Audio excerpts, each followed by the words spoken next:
Good afternoon, everyone. T-Speaker 222 XRP Future Millionaire with the side bet on XM and Future Digibyte OG. So, guys, we see that these are blowing up a little bit off to the top. But look, guys, here's the point. Look where they're hitting. They're hitting at that last resistance point. Like I told you, they had to come up and test the old support and prove that it's resistant. XRP looks like it's starting a topping formation at the top.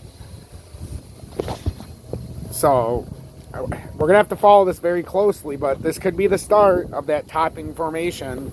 And with that M on the top, if this holds true for these next, it looks like it's going to, though. Look how far it pulled back.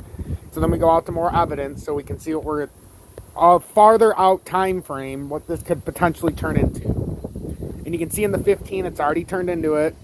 It's starting to turn it into the 30, but we got to wait 19 more minutes for it to fully pull down that M.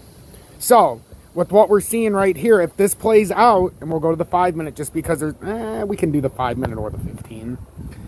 But if this does play out, guys, you're coming up, you've got the top. It's not a head and shoulders pattern here. This is a topping reversal, as you can see by the M.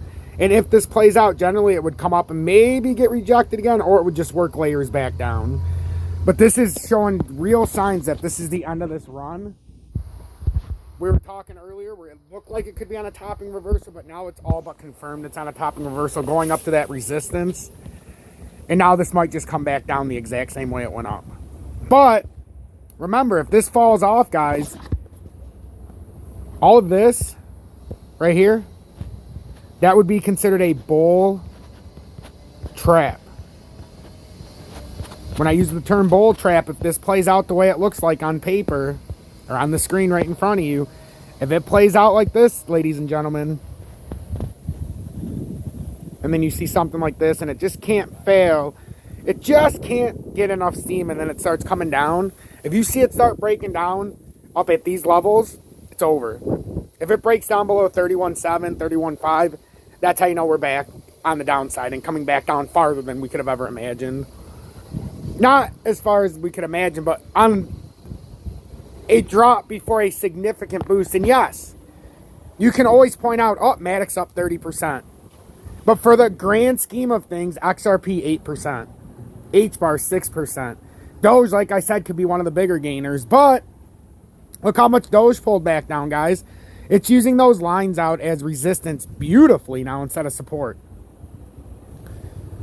That's the point, guys. You can't let emotion take over. If you were in yesterday, great, but you have to secure these profits. And then if it decides to go back up, the time to buy it again would be right here. If it tricks us out and fakes us and it goes up and then it comes up and then it has to retest here and then you know it's going back up. And you had no harm, no foul. You're at a perfect level where you can take profits. And then if it were to go to the next level, well, then you buy back in. If you still want to choose and you think it's going to have another 10 to 15 to 20%. Right now, though, it's giving you a perfect opportunity to secure these profits. They're all having these huge reversals right now, and it doesn't look like it because they're blowing off the top. But I'm telling you guys, what I'm seeing in front of me and how I was able to make these predictions and the bounce spots and all this other stuff, guys, I'm not a financial advisor. Should you take my advice? Nope. And not being a financial advisor, I can't tell you to buy. I can't say buy now. I can say I'm buying or I'm not buying. And that's the way I've done it since the beginning of this show. If you guys don't like it, too fucking bad. And the reason I have to be so blunt like that is because, guys, it's your money. It's your knowledge. And if what I'm saying, it helps put the pieces together, by all means, I'm never going to tell you not to buy something. And like I was saying when XRP was 52 cents, when ZIL was 5.5, when DGB was 3.3, when Matic was at 65 cents, I said, these are too fucking cheap. The word I kept saying was, this is too cheap. And when people would ask me if they should buy, I said, I would never tell you not to buy at these levels. I just said, pay attention to the pattern. And I'm buying, not now. If I was going to buy it would have been yesterday when I was telling you guys the numbers and the day before. Every single number that I laid out, if you would have just followed those numbers, I had a very nice message. And I don't like to say names of donations for XDC. There's a few other ones. One for DAG. Oh, yes, because with DAG, I even called out the number where it could be a potential bounce spot, and it actually hit it very nicely, and somebody made a very nice amount of money on it. But now we got to watch all these. So, with XDC, I made a call, and I said, if it goes to 6.8, buy it.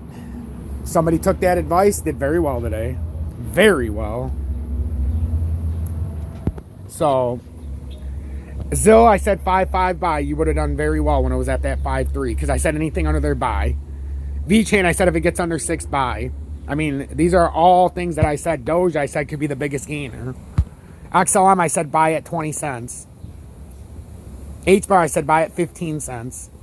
Algo, I said buy at 68 cents. IOTA, I said buy at 58. And if you guys don't believe me, I have all these numbers out here. I kept it on the paper. 55 to 57. And then I showed a drawing of what I thought could happen. And, you know,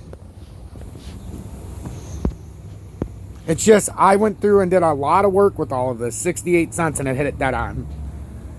It actually did exactly what I said to the level that it's at right now. So, I mean, I did these with all of these. I had H-bar for 15 cents for how long, guys? XLM, I had at 20 cents for how long? Doge, I had around 16 cents for how long? There's 17, 16. XRP, I had 52 cents right on the paper for months, and I got laughed at the whole time. And then I still get laughed at. When I call it beautifully, call the bounce almost perfectly. I didn't choose it because I don't want 8% bounce on XRP or 10%. I'm looking for a 20 to 25% plus gain. I told you guys this. Yeah, if I had a magic ball, a crystal ball, and I knew Matic could go up that much. But like I said, I should have bought it yesterday. I just got caught up with my class and everything else and doing all the updates. The one that I was going to buy but is not available still on Uphold in the U.S. is Telecoin. I made a mention yesterday when Telecoin was under 1 cent. I said, that's way too fucking cheap. It can't be under 1 cent right now. It's a 43% gainer. There's a reason why. There's also a reason why most of these didn't even break 10%. They didn't retrace as hard. XRP, I could have told, that's what I was saying. To me, XRP wasn't going to be a big gainer. That's why I said I wasn't going to buy it. If I was going to buy it, I said I would buy V-Chain. I would buy Matic. Doge. I gave some great options, and they ended up being the pretty extreme killers. I even said Zill and DGB. DGB was up to about 9% at its peak. But I'm saying I gave some beautiful, beautiful options, and I'm proud of the way that these charts turned out. Because now going forward, once again, I can trust myself even more. Because even with everybody slapped me in the face, besides my loyal members of Tom's Army, I was spot on. And I gave each and every one of you the opportunity to buy the proper zone and to do what you had to do. I give you the intel. I can't make the decision for you. T-Speak 222 XRP, Future Millionaire with the side bet on XLM and Future Digibite OG. I have a distinct feeling that we're starting to round this top, ladies and gentlemen. And I think we're going to, based on what I drew out, I think it's doing exactly what I thought it was going to do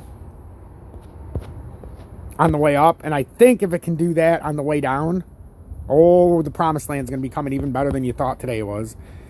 Because I'm telling you guys, there's a distinct chance that this built this so that it could come below 29 to 28.